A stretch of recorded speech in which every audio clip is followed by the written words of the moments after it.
Doctor Ambedkar आधुनिक भारत का जो मॉडर्न इंडिया है उसका भविष्य है। 14 अप्रैल 1891 में रामजी सकपाल और भीमाबाई, श्री रामजी सकपाल और श्रीमती भीमाबाई,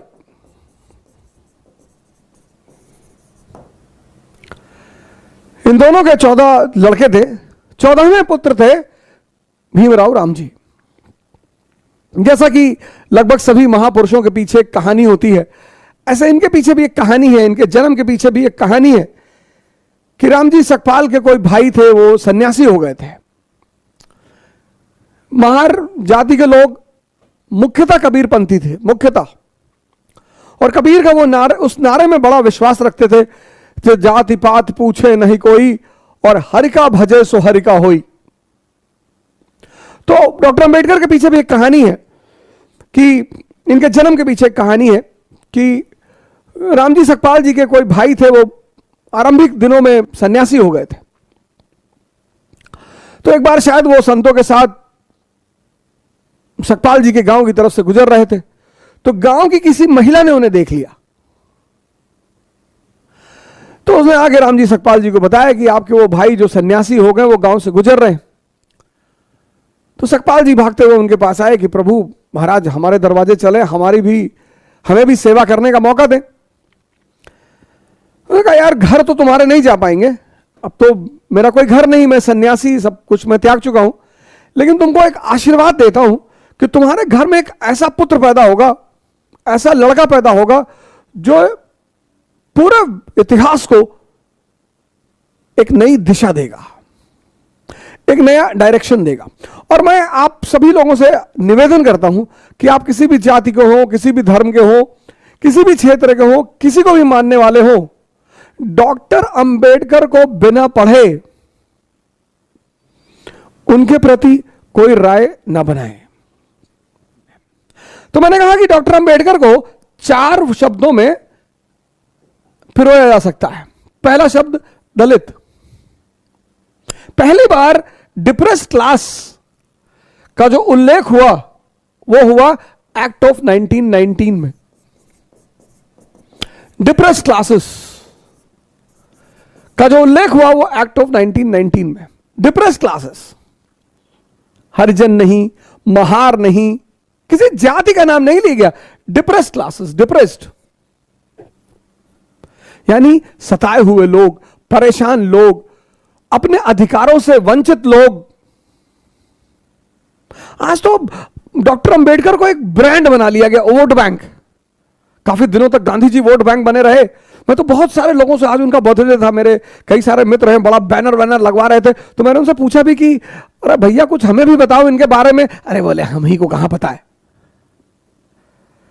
डॉक्टर अंबेडकर को वोट बैंक मत बनाओ, डॉक्टर अंबेडकर को मार्गदर्शक बनाओ।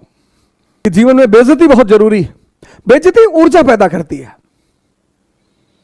तारीफ बर्बाद करती है। बहुत सारे बड़े घर के लोग कुछ नहीं कर पाए जिनके पास सारी सुविधाएं थी, क्योंकि कभी किसी ने उनकी बुराई नहीं की होगी, कभी किसी ने उन्हें डांटा नहीं होगा। एक घटना और है इनके जीवन की कि अपने पिताजी से गोरेगांव में मिलने जा रहे थे, तो पगाली से आगे, पगाली रेलवे स्टेशन से इन्होंने ट्रेन पकड़ी, अगले रेलवे स्टेशन पर ये उतरे और इनके पिताजी को शायद इन लोगों ने लेटर लिखा, वो लेटर इनके पिताजी को मिला नहीं। तो ये इन्होंने रेलवे मास्टर से प्रार्थना की कि साहब हमको और हमारे भाई को पिताजी से मिलने जाना और हमको एक बैलगाड़ी की व्यवस्था की जाए, एक कार्ट की व्यवस्था की जाए। तो स्टेशन मास्टर ने व्यवस्था कर दी। अब वो जो कार्ट वाला था, बैलगाड़ी वाला, वो इन लोगों को लेकर चला। रास्ते में उसे पता चला कि ये दलित हैं, ये महार हैं, अनटचेबल हैं। उसने दोनों लोगों को उठाकर बाहर फेंक दिया। और जो भी फेंका गया, जो भी समाज में बाहर फेंका गया, चाणक्य गांधी, अंबेडकर। ये घटना बड़ी प्यारी है कि जो भी समाज में बाहर फेंका गया, चाणक्य, गांधी, अंबेडकर, फेंके तो लोग डेली जा रहे हैं, पर उन्हें रास्ता नहीं पता है। जो भी दलित है, जो भी सप्रेस्ड है, जो भी दलित का किसी जाति विशेष से लेना देना नहीं है। डिप्रेस्ड क्लासेस, जो भी फेंका गया वो जागृत हुआ। अगर वो जागा कि मैं इसलिए फेंका गया, फिर उसने बड़ा नाम किया। इसलिए दुनिया में सभी दलित वर्गों का सहारा है डॉक्टर अंबेडकर। दूसरी बात मैंने कहा, दूसरा डी जो डॉक्टर अंबेडकर से जुड़ा हुआ है, डिग्निटी।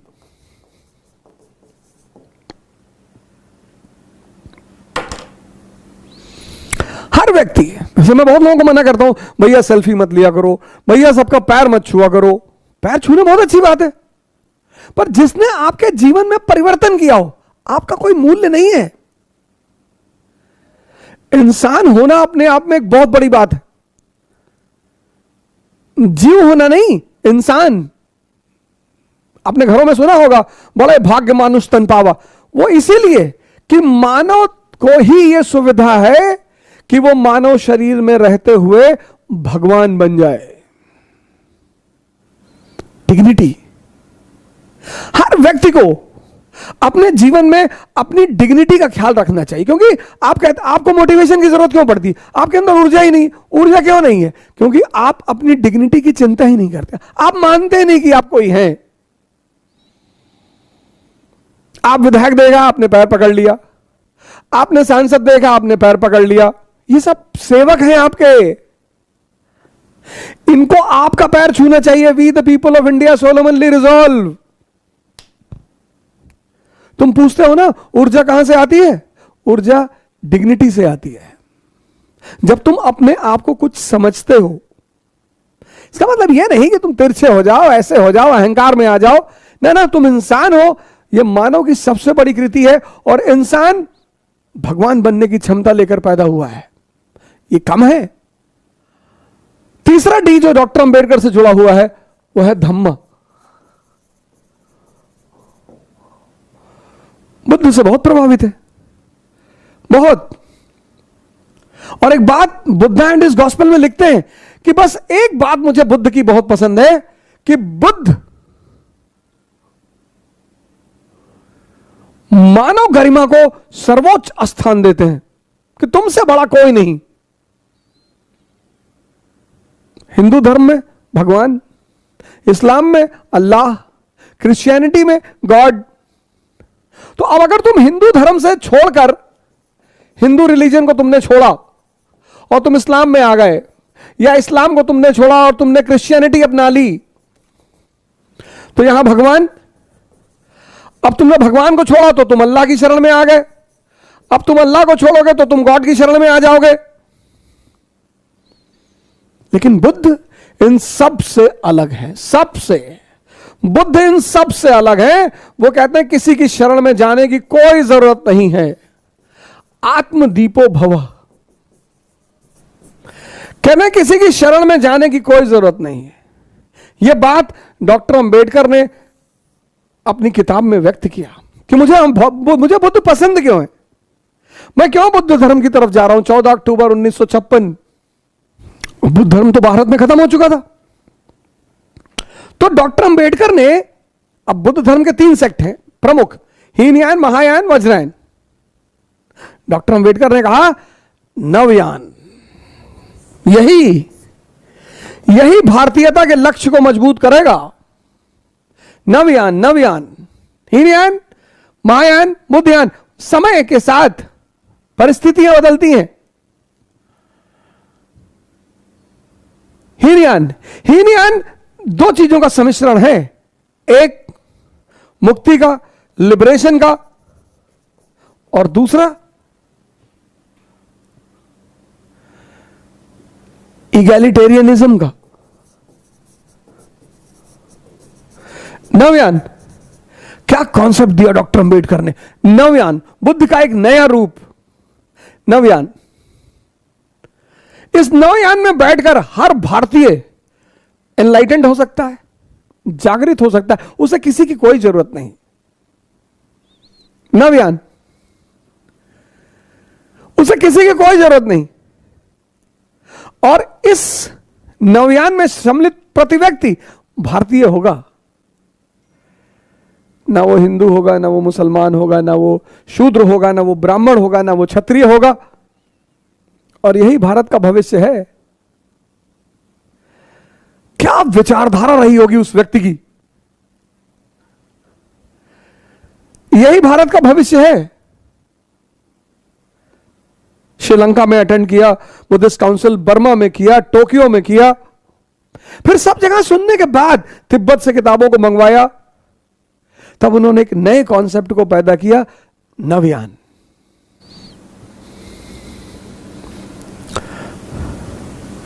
तुम अंबेडकर से अगर नफरत करते हो, इसका मतलब तुम अंबेडकर को जानते ही नहीं। और अंबेडकर का तो एक ही नारा है, तो धम्मा। और चौथी बात, चौथा डी बहुत बड़ा, डेमोक्रेसी। लेकिन डेमोक्रेसी पाने के लिए शिक्षित होना पड़ेगा, लिटरेट। डेमोक्रेसी सबका खेल नहीं है। आजकल हमारे बड़े सारे लीडर हैं, कह रहे हैं मूंछ रखो। ये तो अंबेडकर ने नहीं कहा। अंबेडकर का चेहरा देखो, भगवान की तरह क्लीन शेव्ड। मूंछ तो राक्षस लोग रखते हैं, जिनके अंदर, अब मेरे अंदर थोड़ी बहुत है, ज्यादा भी हो सकती है, तो मैं रखा हूं। मूंछ रखने को कहां डॉक्टर अंबेडकर कह गए? बुलेट चलाने को कहां डॉक्टर अंबेडकर कह गए? डॉक्टर अंबेडकर ने तो एक बात कही सबसे शानदार, कहा शिक्षा शेरनी का दूध है, जो पिएगा वो दहाड़ेगा। इसलिए तो किताब ली हुई उनकी फोटो आती है। मूंछ मुक्ति नहीं है, बुक मुक्ति है, बुक, किताब। हर दलित व्यक्ति, शोषित व्यक्ति, परेशान व्यक्ति बस किताबों से दोस्ती कर ले। इतनी इज्जत डॉक्टर अंबेडकर को क्यों मिली? दलित थे इसलिए? नहीं। रिजर्वेशन? नहीं, क्योंकि उनसे शिक्षा में मुकाबला करने वाला कोई नहीं था। अंबेडकर तुम्हें ब्राह्मण बनाना चाहते हैं। ब्राह्मण मतलब ज्ञानी, और ज्ञान से सम्मान है। ब्राह्मण मतलब जाति नहीं, शुक्ला, तिवारी, मिश्रा, पांडे, ये नहीं। ब्राह्मण मतलब ज्ञानी, और ज्ञान का ही तो सम्मान है, और ज्ञान का ही तो फल है। अब कोई शूद्र जो है, निम्न जाति का, वो अगर 50 ब्राह्मण और ठाकुर और सवर्णों के बीच खड़ा है और वेद पे बोल रहा है, पुराण पे बोल रहा है, उपनिषद पे बोल रहा है, सजदा कर जाएंगे लोग, हाथ जोड़ लेंगे कि अरे अरे भैया, ये है मंत्र, ये किताब मंत्र है, किताब। अंबेडकर का ये 4 डी इस देश को बचाएगा। पहला, दलित जो। दूसरा डी, डिग्निटी पैदा करो अपने अंदर। तीसरा डी, नवयान। और चौथा डी, डेमोक्रेसी।